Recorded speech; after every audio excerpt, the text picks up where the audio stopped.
In the outer rings of the scrap world Torvac 7, where decommissioned warships slept among mountains of twisted alloy, a single human outpost buzzed with life.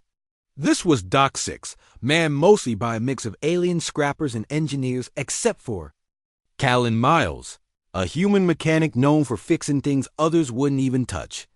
Towering in the center of Dock 6 sat the Vraktal cruiser, a massive alien warship that had crashed years ago and somehow come to rest perfectly balanced atop what appeared to be a giant rubber tire. Nobody could explain how it got there or why no one had ever dared to remove it. Every engineer who tried resigned quietly. Some transferred off-world. Others just disappeared. Callan never believed in ghost stories. Raised on Earth, he'd grown up with diesel fumes, hydraulic lifts, and the comforting rattle of hand tools. When his supervisor, a snarky four-eyed Grell named Tirik, assigned him to check under the Vraktal, he just smirked and grabbed his toolkit. "Be careful, Human." Tirik warned with a flick of his frills. "You lift that ship. You better be ready to answer it." "Answer what?" Callan asked, already halfway to the cruiser. Tirik didn't reply, just turned away muttering, "They never listen." Beneath the towering warship, Callan was impressed. The tire was at least 12 feet tall, looking almost comically out of place under the high-tech Vraktal hull.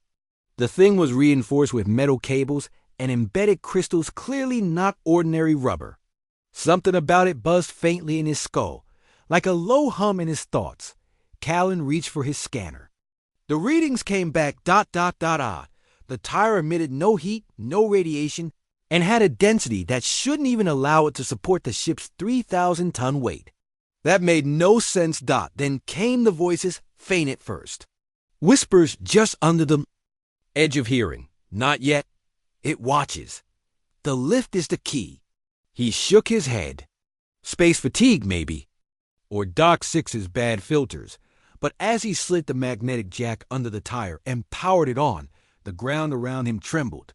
The ship groaned. Not from metal stress, but like it had felt the motion.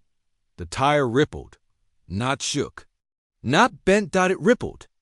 Like the surface of black water. Callan froze. His visor's HUD now flashed. Bioenergetic signature detected. Warning. Ancient entity presence. He looked again. The tire wasn't a tire. It was alive. The thing opened its eye.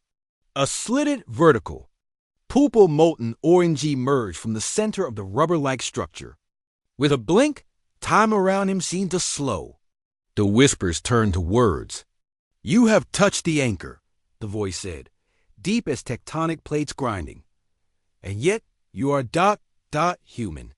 Callan swallowed, falling back. What the hell are you?" "The failsafe, the prison, the watcher beneath the weight." The Vraktal wasn't resting on the tire. It was imprisoning it. That explained the ship's crash and precise rest in position. It hadn't landed by chance. The Vraktal crew had used their entire vessel to hold this creature down, not kill it. Just contain it. Callan checked the lift status 9% raised. "You must not lift me," the voice said again, softer. "But you already have. The seal weakens." With a mechanical shriek, the jack sparked and shattered. Energy surged through the ground. From within the tire thing, tentacles of gravitational distortion slithered upward, barely brushing the ship above, but enough to make it creak and shift. Tirik's voice rang out over comms. "Callan, stop whatever you're doing." "The containment. Readings just spiked. We're reading movement." "I know." He shouted back. "This thing isn't a tire. It's a damn dimensional anchor. The ship's not broken. It's the lid of a cosmic jar." "Then seal it before it climbs out."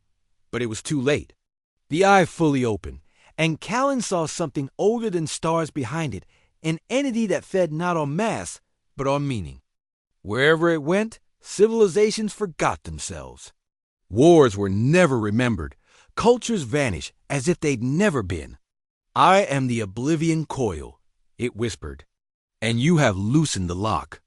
Callan did what humans always did when Facing the impossible, he punched it.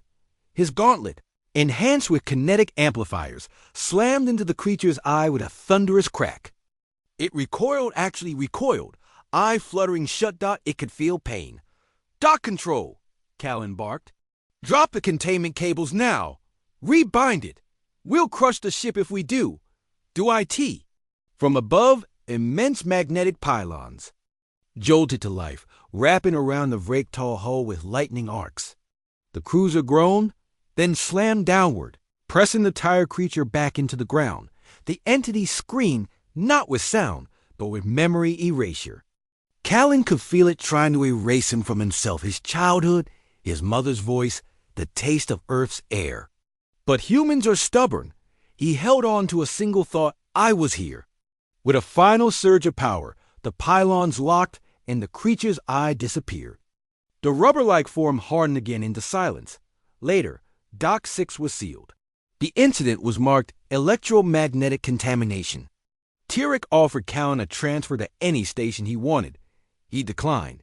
Back in his bunk, Callan stared at a small piece of rubber-like shrapnel that had fused to his glove. It pulsed faintly, a warning or a souvenir. Either way, now he knew why no one dared lift that ship. They weren't afraid of the weight. They were afraid of what lay underneath it.